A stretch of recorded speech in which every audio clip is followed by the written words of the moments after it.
Some people spend a lifetime searching for what they have lost, never realizing that the greatest treasures often return through the hands of someone who has nothing to gain. Rain fell steadily across downtown Manhattan, turning the sidewalks into mirrors that reflected the city lights in long ribbons of silver and gold. Most people hurried toward warm restaurants, crowded subway stations, or the comfort of home, paying little attention to anything beyond the next dry doorway. Naomi Brooks moved more slowly than everyone else, carefully balancing a paper bag filled with groceries while shielding an elderly neighbor beneath her umbrella. She had finished another long shift before stopping to help with errands that no one had asked her to do. Kindness had never been something she performed for recognition. It was simply the way she chose to live. After making sure her neighbor reached the apartment building safely, Naomi began walking toward the nearest bus stop. A sudden gust of wind swept rainwater across the pavement, catching her attention as something small rolled from beneath a parked luxury sedan before coming to rest beside the curb. At first, she assumed it was an ordinary piece of jewelry lost by someone rushing through the storm. She bent down, brushed away the rain, and lifted a heavy silver ring into the palm of her hand. It felt surprisingly warm despite the cold weather, as though it had only recently slipped away from its owner. The craftsmanship immediately stood apart from anything she had ever seen. The inside of the band carried an engraved crest surrounded by carefully carved initials and a short sentence worn smooth from years of use. She could not fully read every letter beneath the rain, but she understood one thing immediately. This ring had never been an accessory. It had been treasured. Naomi looked around the nearly empty street, expecting someone to come searching, but the black sedan had already disappeared into the evening traffic without slowing. She slipped the ring carefully into her coat pocket, not to keep it, but to protect it until she could find the rightful owner. Across the city, inside the top floor of Hayes International, Adrian Hayes stood alone in his office overlooking the skyline. Employees had long since gone home, leaving only the quiet hum of the building and the distant glow of passing headlights below. Known throughout New York as a man whose discipline never failed and whose emotions never influenced his judgment, Adrian rarely noticed the passing of ordinary days. Meetings, negotiations, and responsibilities filled every hour with relentless precision. Personal relationships had gradually disappeared from his life, replaced by routine and control. There was only one possession he had carried every single day since his early 20s, a silver ring given to him by his father with a promise that honor mattered more than power.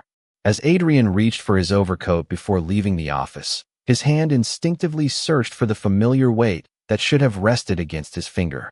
Nothing was there. He stopped instantly. His expression remained calm, but something deep inside him shifted with quiet disbelief.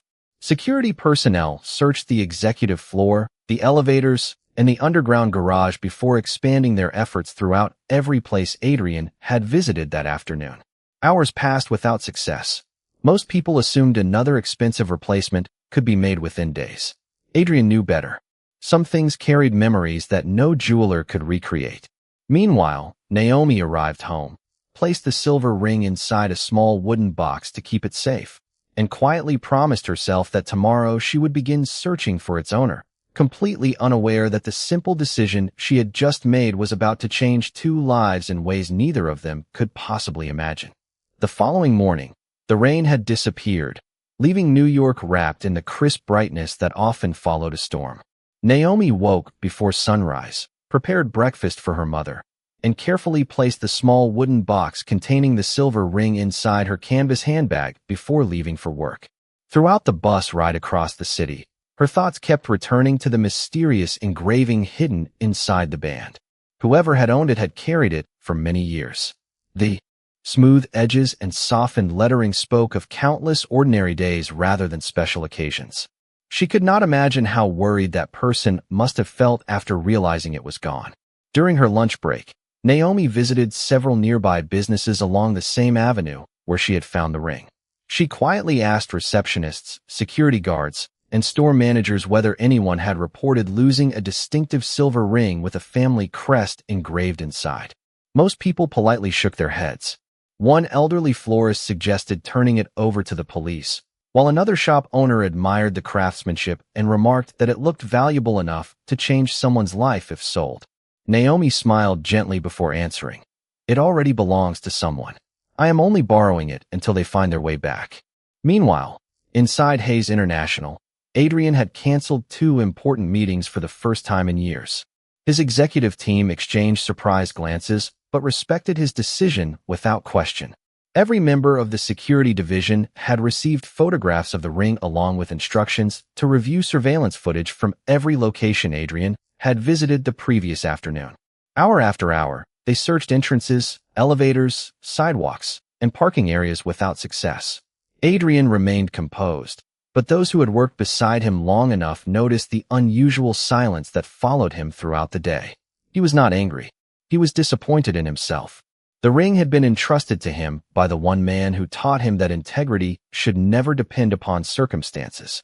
Losing it felt like breaking a promise he had spent years trying to honor.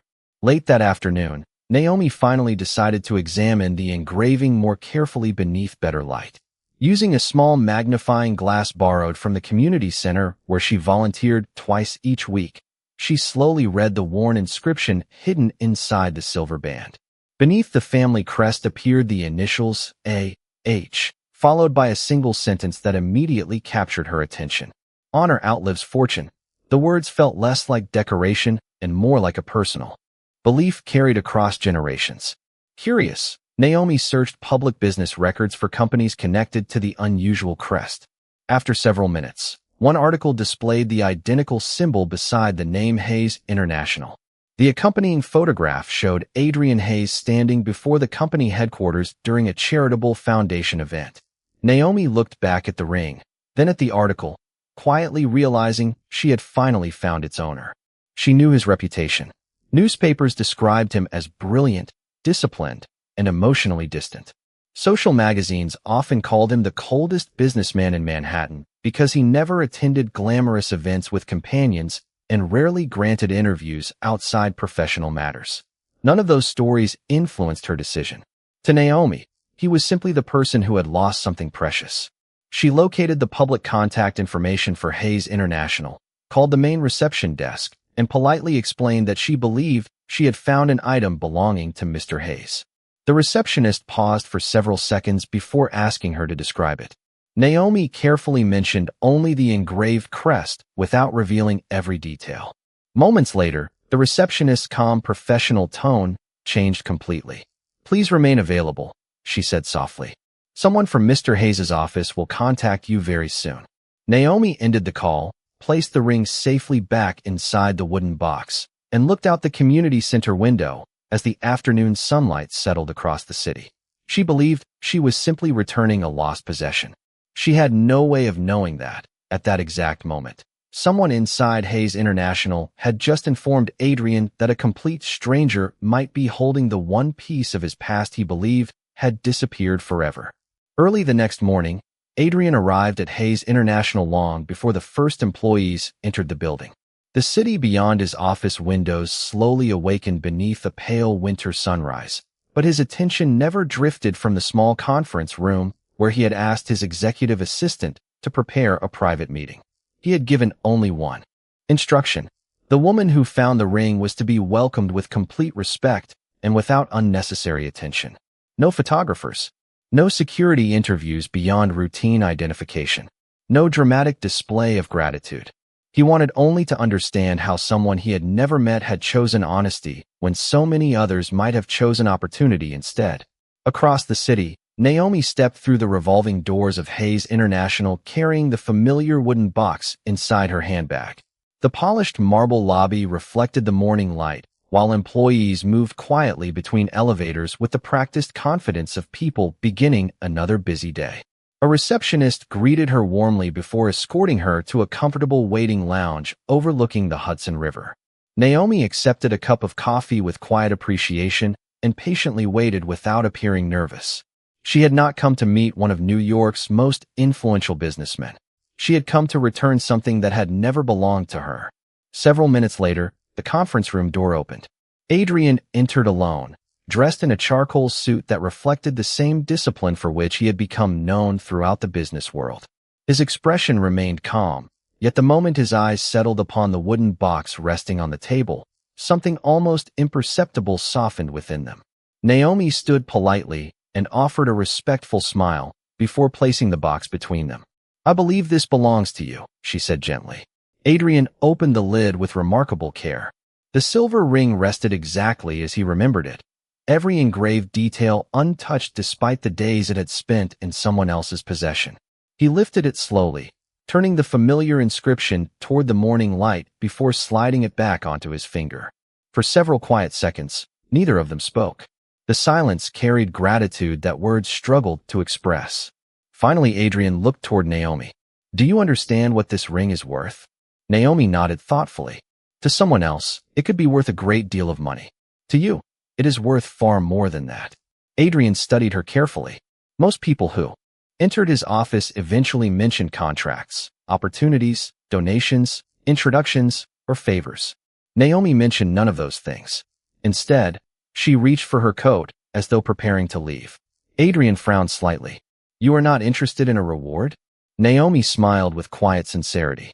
"Returning what belongs to someone is not a service that needs to be purchased." Her answer caught him completely by surprise. He had spent years surrounded by negotiations where nearly every kindness expected something in return. This simple act carried no hidden request, no carefully planned advantage, and no attempt to gain access to his influence. Before Naomi reached the door, Adrian spoke once more. "May I ask why you trusted that I would be the rightful owner?" Naomi turned back toward him. "Because the words inside the ring told me more about its owner than its value ever could." Adrian instinctively looked down at the inscription engraved within the silver band. "Honor outlives fortune." The sentence had guided him since his father first placed the ring into his hand decades earlier. Yet somewhere along the path of success, he had nearly forgotten what those words truly demanded. As Naomi quietly walked toward the elevator, Adrian remained standing beside the conference table, realizing that a complete stranger had returned far more than a lost family heirloom. Without intending to, she had quietly returned the first small reason he had found in many years to believe that genuine honesty still existed in the world. After Naomi stepped into the elevator, the conference room remained unusually quiet, as though the simple conversation had left behind something invisible that neither polished marble nor towering glass could contain. Adrian stood alone beside the table, gently turning the silver ring around his finger. For years he had carried it every day without allowing himself to think about the promise attached to it. His father had placed it in his hand on the evening Adrian graduated from college, long before wealth and influence transformed every part of his life. The older man had smiled quietly before saying, "There will come a day when people respect your power more than your character. When that happens, remember this ring is not meant to remind you who you became.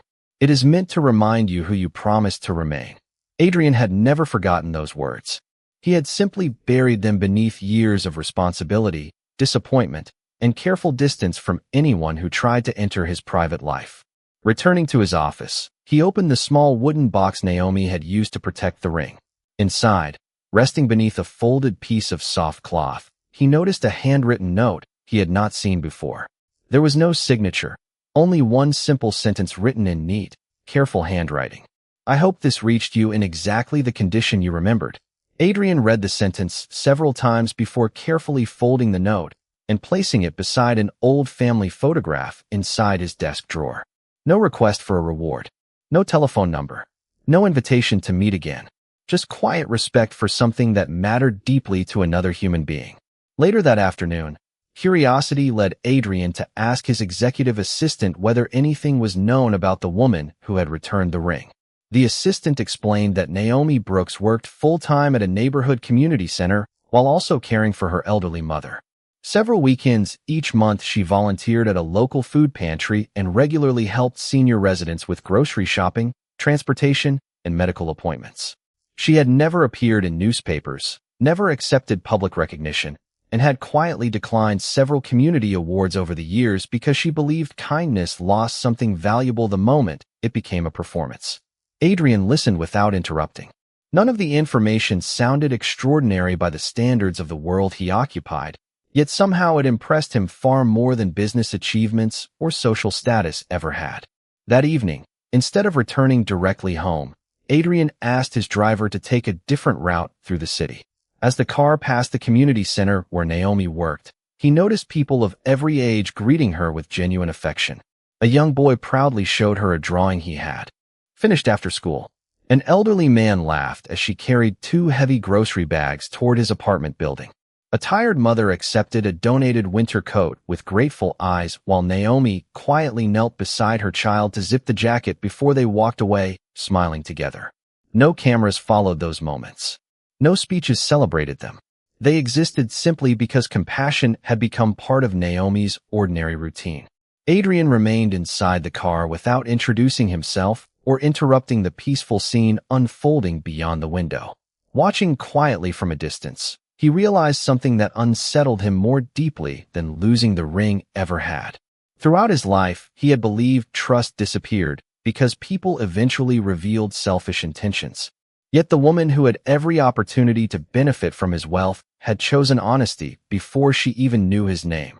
As the car slowly pulled away from the curb, Adrian touched the silver ring once more and looked back through the rear window until the community center disappeared into the evening traffic. For the first time in many years, he found himself wondering whether the strongest people were not those who built walls around their hearts, but those who continued choosing kindness even after the world gave them every reason not to. Over the following weeks, Adrian found himself taking a route through the city he had never considered before. Instead of measuring every day by meetings, financial reports, and carefully planned negotiations, he quietly arranged his schedule so his driver would occasionally pass the community center where Naomi spent most of her afternoons. He never entered the building. He never announced his presence. He simply observed from a respectful distance, discovering that the kindness she had shown him was not an extraordinary moment, but an ordinary habit repeated every single day. One afternoon, she organized donated winter coats for children whose families could not easily afford them. Another morning, she patiently helped an elderly veteran complete paperwork that had confused him for weeks. On another occasion, she carried groceries for a young mother balancing 2 small children while still finding time to comfort a frightened little girl who had lost her favorite stuffed animal. Naomi treated every person with the same quiet respect, never asking who they were before deciding whether they deserved compassion. Adrian slowly realized that her generosity was not selective. It was simply part of who she had become. A few days later, one of Adrian's charitable foundation directors entered his office carrying a proposal requesting emergency funding for several neighborhood community programs struggling with reduced donations. The first organization listed on the report was the very center where Naomi worked. Normally, Adrian would have reviewed such requests through several committees before reaching a decision. This time he carefully read every page himself. The center needed repairs to its aging roof, additional classroom supplies, and transportation assistance for senior citizens attending medical appointments. The requested amount represented only a tiny fraction of his annual charitable budget, yet Adrian refused to approve it immediately. Instead, he instructed his foundation to conduct a complete independent assessment without revealing his personal interest. He wanted every decision to stand on genuine merit rather than emotion. 2 weeks later, the assessment confirmed everything Naomi had quietly managed with limited resources. The center consistently delivered exceptional service despite operating far below the funding available to similar organizations. Adrian approved the grant in full, but added one important condition. His name and his company would not appear anywhere in connection with the donation. The executive director expressed surprise, explaining that major contributors usually appreciated public recognition. Adrian answered calmly, "If the purpose is to help people, recognition should never become the most important part of the gift."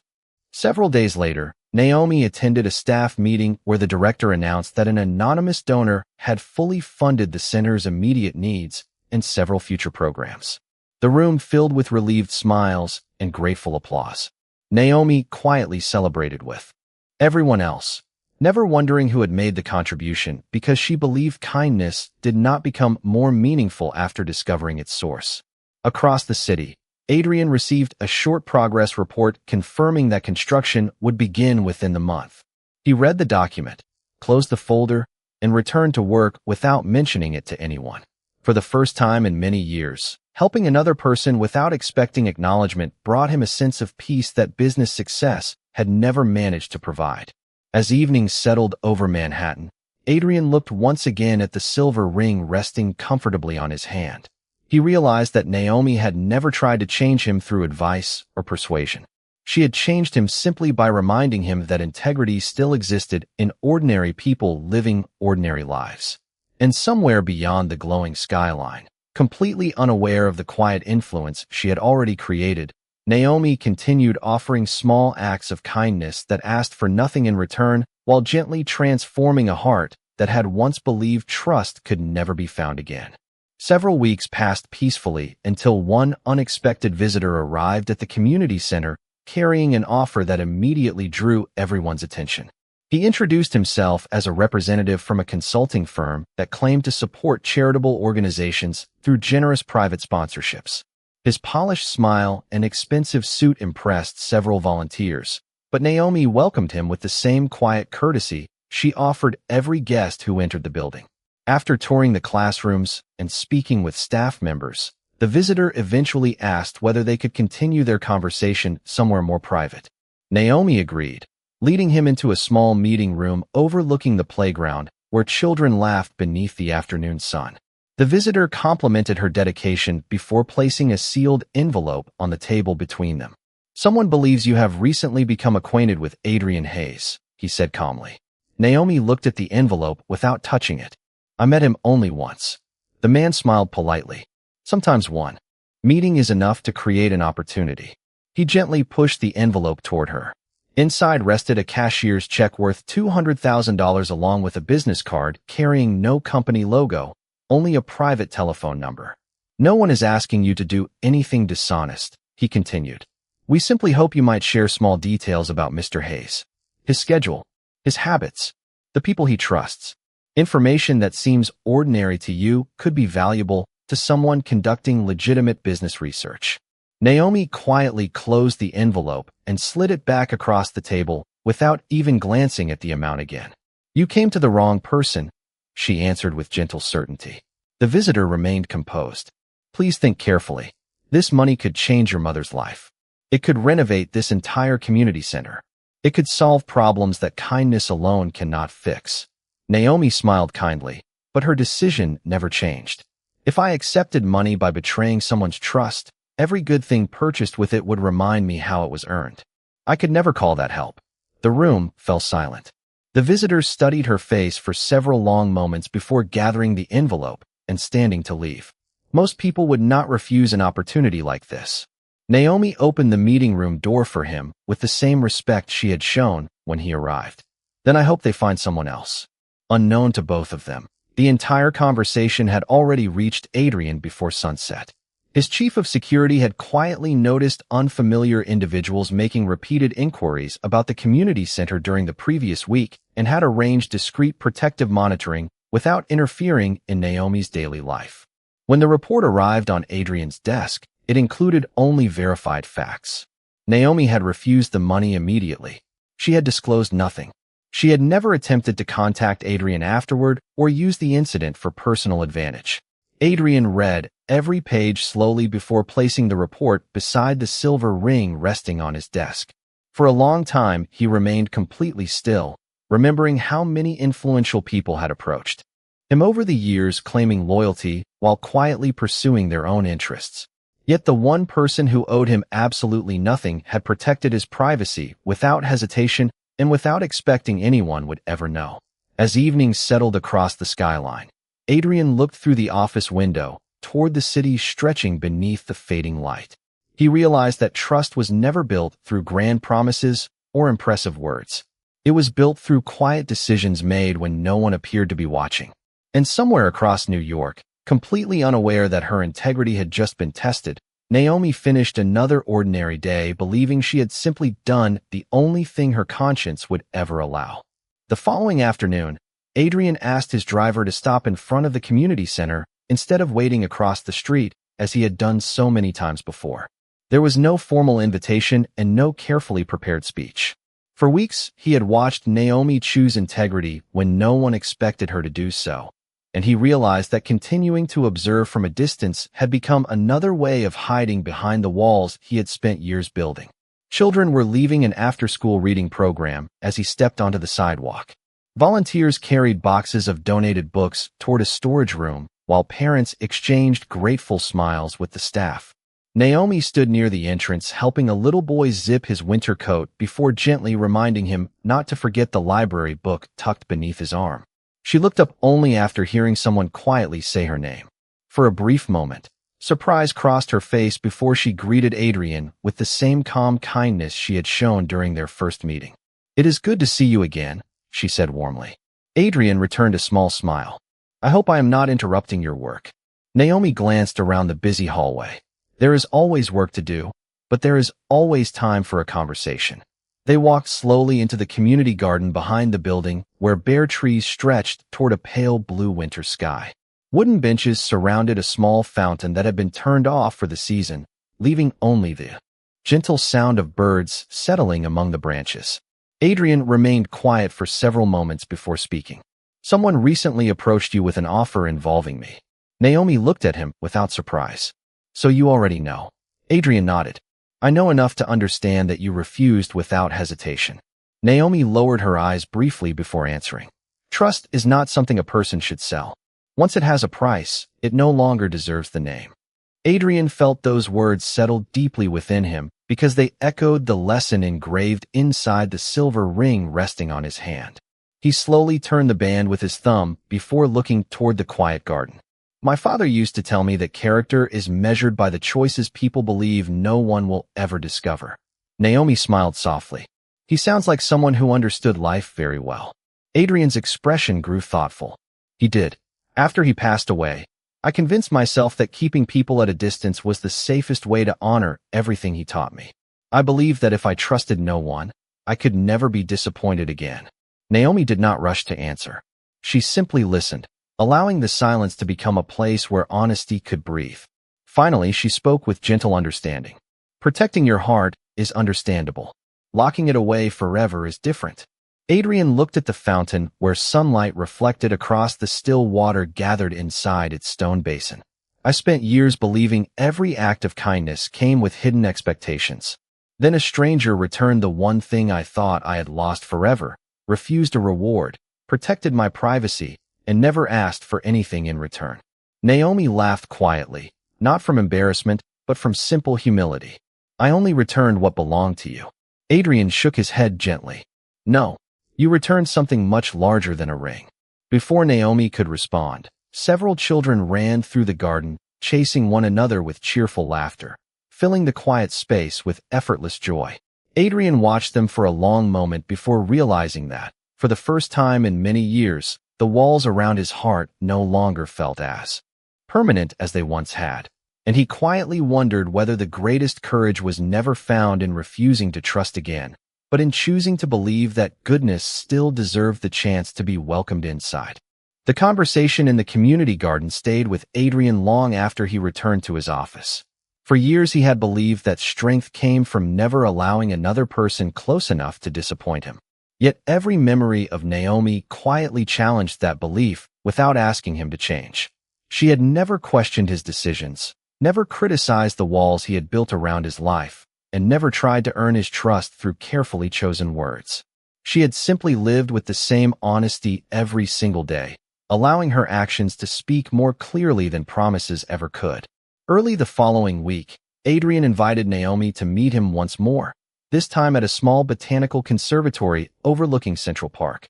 It was a peaceful place filled with winter flowers, glass ceilings, and gentle afternoon sunlight filtering through rows of evergreen plants. There were no reporters, no business associates, and no unnecessary formality. Only two people continuing a conversation that neither of them had expected to begin only a few weeks earlier.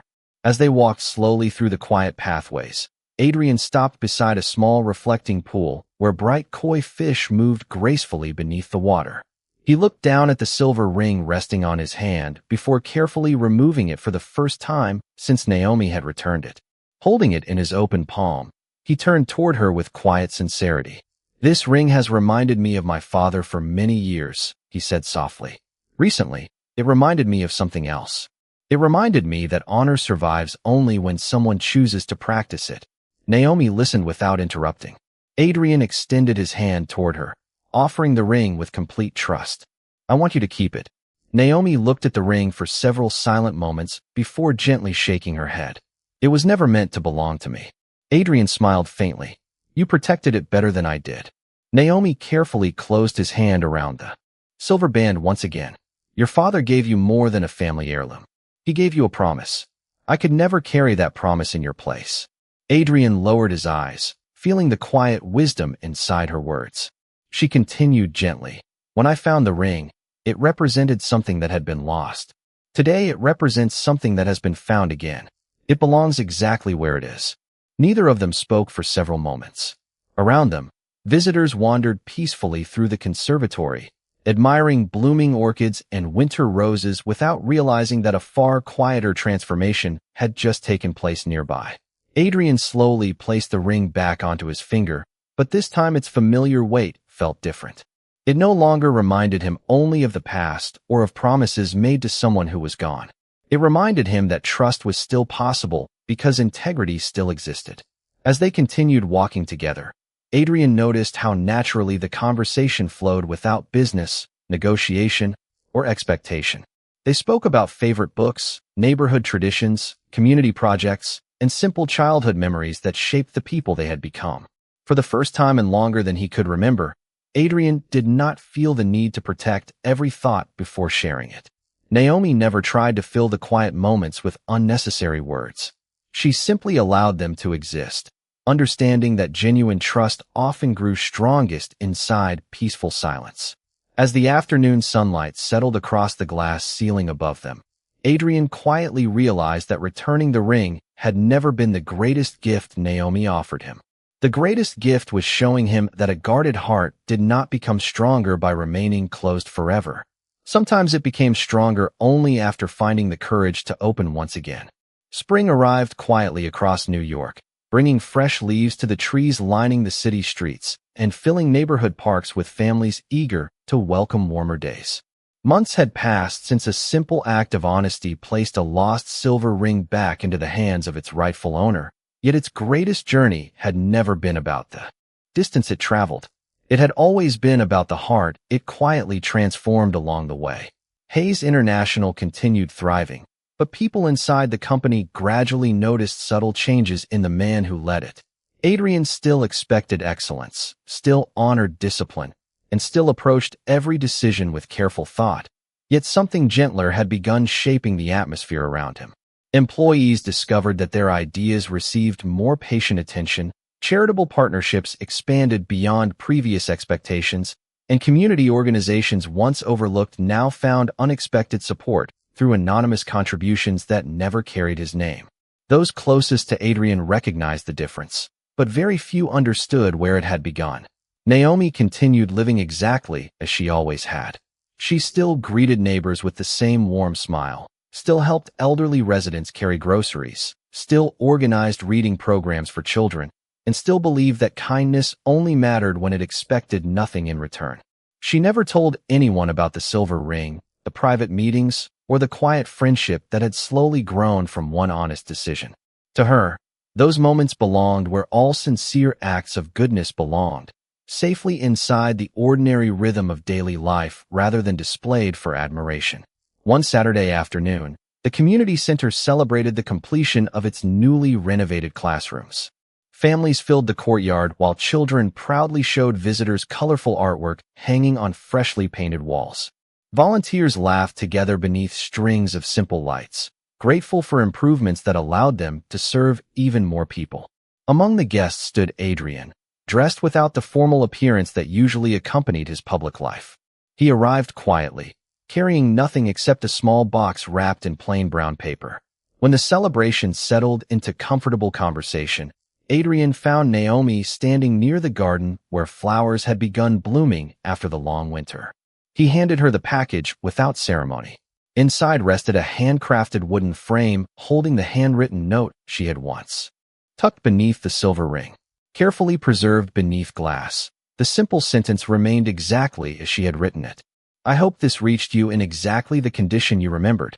Beneath the note rested another inscription engraved into the frame. Because of one honest stranger, those words became true for more than a ring. Naomi looked up with quiet emotion before smiling gently. You kept the promise your father gave you, she said softly. Adrian touched the silver ring resting comfortably on his hand. No, he answered with peaceful gratitude. You reminded me how. Around them, children chased one another across the grass while families shared food, laughter, and simple moments that required no extraordinary explanation. The afternoon sunlight settled warmly across the community garden as the city continued moving beyond its gates, unaware that one lost ring had returned something no amount of wealth could ever replace. Adrian had once believed the ring represented the last connection to the father he missed. Now he understood it had become something even greater. It represented the truth that honor survives only when it is shared through everyday choices. Compassion grows strongest when no reward is expected, and the quiet courage of one honest person can restore hope inside a heart that believed it had been gone forever. And as they stood together beneath the gentle spring sky, Adrian realized that the greatest treasure he had recovered was never the silver ring itself, but the simple faith that goodness still exists in the world, waiting patiently for someone brave enough to believe in it again.